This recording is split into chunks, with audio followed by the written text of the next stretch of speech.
Meron din. Ito na yung patungan natin ng steel deck. Ayan. So okay na yung mga beam natin. Sunod natin sinitap dito yung patungan na ng steel deck. Okay? So ito lang kasimple yung sit up natin. Yan. Yung pinakagitna niya, mga GI pipe. Pansin natin yung mga gilid. Diyan yung pagpapakuha natin ng steel deck.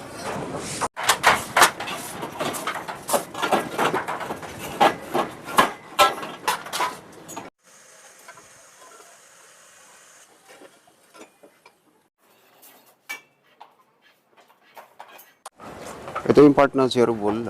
Kasalukuyang sinisiro na natin to dahil para isabay sa pagbubuhos ng slot. Lalapad yung zero dyan. Yung sa part na yun, mapapansin natin mga tol, ayan. Nakalatag na yung abang para sa steel deck. So, kumapit lang tayo ng GI pipe sa mga part